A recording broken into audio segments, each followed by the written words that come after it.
L'excellence des relations entre la Côte d'Ivoire et la France se bonifie de jour en jour et pour fait en date, il s'est déroulé le mardi 1er octobre 2013 à la salle C de la primature d'Abidjan Plateau, la première réunion du comité d'orientation et de suivi du contrat de désendettement et de développement COS-C2D. L'objectif de cette première réunion est de faire un premier bilan de la mise en œuvre du C2D et d'examiner les questions relatives aux besoins éventuels de réorientation des projets et programmes du C2D au regard de ce bilan. M. Daniel Kablan-Duncan, Premier ministre de Côte d'Ivoire, président du comité d'orientation et de suivi du C2D, a ouvert la séance de travail en présence de membres du gouvernement et la diplomatie française conduite par son Excellence Georges Serre, ambassadeur de France en Côte d'Ivoire. Nous ne cesserons jamais de remercier de façon particulière les autorités françaises, dont vous-même, Excellence, Monsieur l'ambassadeur. Le gouvernement est sensible à l'importance que vous attachez tous à cet instrument de développement qui, pour nous, est l'émanation d'une plateforme de collaboration franco-ivoirienne réussie dans un esprit de parité et de co-responsabilité. Les efforts visaient à apporter des réponses concrètes aux importants défis consécutifs à la crise post-électorale qui a affaibli l'État, secoué les bases de l'équilibre social et détérioré la machine et le potentiel économique du pays.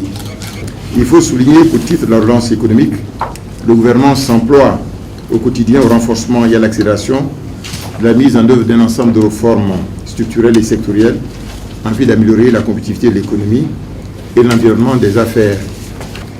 Les résultats économiques sont bien meilleurs que prévu et pour la deuxième année consécutive, le Fonds monétaire international a revu ses prévisions de croissance pour la Côte d'Ivoire à la hausse.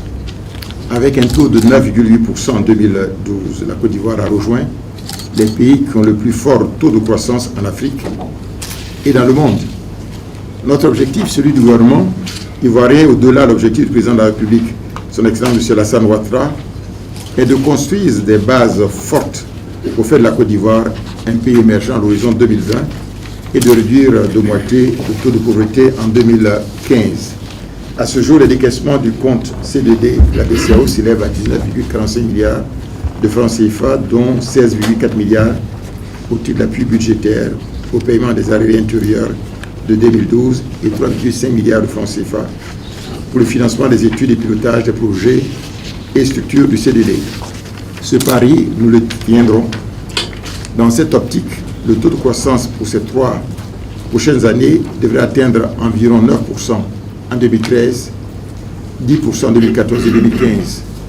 Ces résultats proviendront notamment de la croissance substantielle des investissements tant publics que privés judicieusement choisis dans les secteurs porteurs de croissance. Comme vous le savez, les autres moteurs de la croissance, ce sont donc la consommation finale et les exportations. C'est tout l'intérêt que nous accordons au projet de développement en général, et au C2D en particulier. C'est également à cette fin que j'ai décidé d'instituer des rencontres chaque quinzaine pour faire personnellement le suivi régulier des diligences majeures avec tous les ministères impliqués dans la gestion du premier C2D.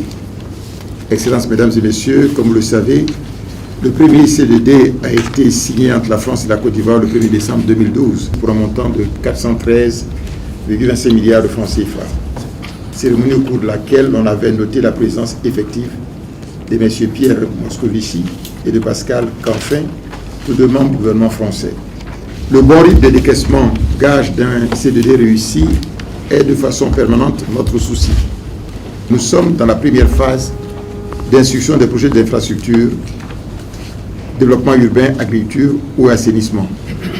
Les infrastructures et l'agriculture sont passées au conseil d'administration de l'AFD le 19 septembre 2013 avec une signature des conventions de financement prévues en novembre 2013. En renouvelant ma confiance aux membres statutaires du corps CDD pour la justesse attendue de leurs propositions, je souhaite des débats fructueux à notre Assemblée et je vous réassure de notre détermination pour tout mettre en œuvre dans un esprit de partenariat pour le bon déroulement des échanges. Encore une fois, je vous remercie pour votre contribution à cette œuvre collégiale qui est la mise en œuvre du CDD. Grand merci de votre aimable attention.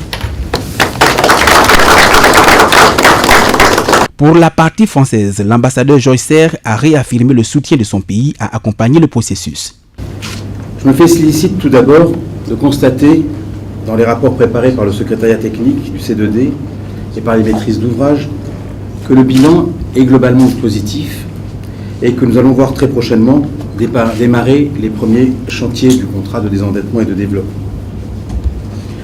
Le travail des maîtrises d'ouvrage, appuyé par les nombreuses missions techniques de l'Agence française de développement, par les nombreuses réunions de concertation, d'échange et de coordination, ont permis d'aboutir finalement en moins d'un an à la signature de cette convention de projet pour un montant de plus de 146 milliards de francs CFA, comme vous l'avez rappelé, Monsieur le Premier ministre, montant que l'on devrait porter à 350 milliards de francs CFA d'ici la fin de l'année 2013, avec la signature de 4 nouvelles conventions.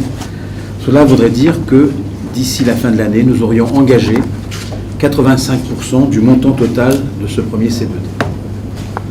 Alors il s'agit d'un engagement. Après, il faut maintenant mettre en œuvre les décaissements par les différentes procédures. Mais c'est important de savoir que nous avons engagé. Ce résultat, donc, même s'il n'est pas une fin en soi, puisque seul compte les réalisations sur le terrain, montre bien les efforts consentis ces derniers mois par les maîtrises d'ouvrage, que je salue encore une fois, pour conduire à bien les instructions de projet et les réalisations des études préalables, afin d'accélérer la mise en œuvre des financements selon les pistes qui ont été identifiées par M. le Président de la République et que vous avez rappelé, M. le Premier ministre, lors de la signature des conventions de projet, les réalisations qui étaient attendues. Et c'est bien le développement du pays. Ces actions répondent aux besoins identifiés d'accords partis dans chaque secteur, combinant renforcement des capacités, réforme stratégique et réhabilitation ou construction d'infrastructures. Les défis de la capacité d'absorption de ces 413 milliards de francs CFA en 3 ans et demi demeurent et nous devons les relever tous ensemble. Je suggère simplement, sur la base des analyses déjà réalisées, d'approfondir encore le diagnostic et de trouver les voies et moyens pour accélérer notamment le processus de passation des marchés selon les lignes que vous avez indiquées il y a quelques instants. Tout doit être mis en œuvre, en effet, pour faire en sorte que ce rythme de décaissement soit en adéquation avec les remboursements effectués. Nous essayons de faire caler les remboursements avec les décaissements effectifs, en sachant bien sûr qu'il y aura toujours un petit volant de manœuvre sur le compte de la BCE.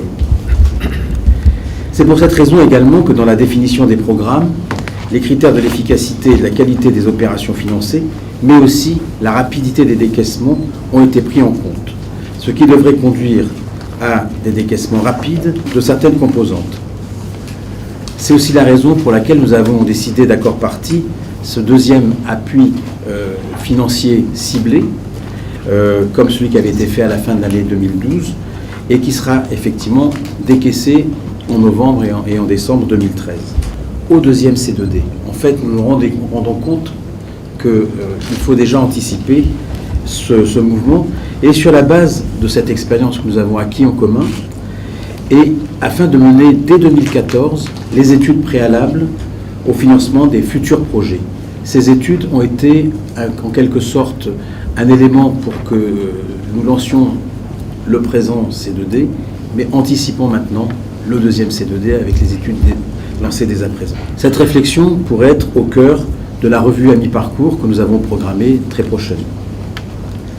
Enfin, je voudrais également dire quelques mots sur le C2D, qui est le socle de notre relation de coopération, même si ce n'est pas simplement le seul élément de coopération. L'Agence française de développement, par exemple, à côté de moi, a beaucoup de prêts aussi à organiser dans le cadre de ces relations normales de banquiers, pas simplement d'opérateurs de l'État pour le compte du C2D. Le C2D est un instrument novateur dans son fonctionnement et dans nos relations. Il s'inscrit dans les principes de la déclaration de Paris pour une meilleure efficacité de l'aide. Cela se traduit par cet arrimage du C2D au plan national de développement, au programme prioritaire d'action du président de la République, et tout cela pour une parfaite prise en compte des priorités nationales par son alignement sur les procédures nationales d'inscription au budget de l'État et sur le Code des marchés publics. Il y a également une forme de prévisibilité de l'aide, puisque nous nous fixons dans le présent C2D sur un cadre de 3 ans et demi, et après on verra aussi comment sur quelle période nous nous fixerons. Et enfin, il y a une participation, les ONG, les associations, mais aussi le secteur privé sont prévus dans le fonctionnement du C2D. Permettez-moi de revenir sur ce dernier point. C'est en effet un de nos engagements que de promouvoir un suivi indépendant par la société civile destiné à assurer une utilisation encore plus transparente, équitable et efficiente des fonds du contrat de désendettement de développement et à contribuer au devoir de redevabilité à l'égard des citoyens de nos deux pays. Je salue donc la présence ici de la société civile française en la personne de Xavier Ricard, désigné par l'ensemble des sociétés civiles concernées en France, qui représente le Comité catholique contre la faim et pour le développement, le CCFD. Et j'espère que du côté ivoirien, nous aurons bientôt une issue positive pour que la société civile, avec laquelle nous travaillons d'ores et déjà, soit parfaitement représentée de manière paritaire lorsque nous travaillons ensemble. Et enfin, la prochaine étape, le prochain comité, il faudra effectivement que nous associons également le secteur privé, puisque déjà dans les documents que nous allons voir, j'anticipe un peu sur tout à l'heure, les petites et moyennes entreprises sont bien entendu prises en compte dans le cadre du déroulement du C2D. Monsieur le Premier ministre, Mesdames et Messieurs, c'est un travail de parité, c'est un travail de partenariat exemplaire que nous menons devant d'ailleurs nos collègues d'autres institutions. Je crois que tout le monde reconnaît que c'est une forme de partenariat qui est exemplaire et c'est sur cette exemplarité que je voudrais terminer en vous remerciant de votre attention, Mesdames et Messieurs.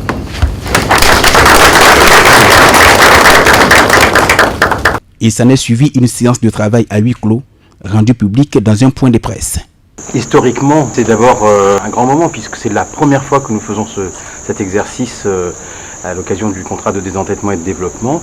Et l'ordre du jour, le but de ce comité a été parfaitement atteint puisqu'on a fait un bilan sur toutes les activités qui ont été menées jusqu'à présent. Quelles sont maintenant les perspectives de décaissement notamment. Et là, l'un des chiffres qu'il faut retenir, c'est que 85% du montant total de ce premier C2D de 413 milliards seront donc engagés à la fin de l'année 2013. C'est aussi un échange qui est associé, parce que c'est un principe à la fois de parité entre la Côte d'Ivoire et la France, mais qui a associé également le PNUD, la Banque mondiale, l'Union européenne, la société civile et également l'association du secteur privé, qui est évidemment partie prenante, puisque la société civile au sens large, il y a le secteur privé, et beaucoup d'entreprises bénéficieront d'un certain nombre de retombées du C2D à travers les différents projets.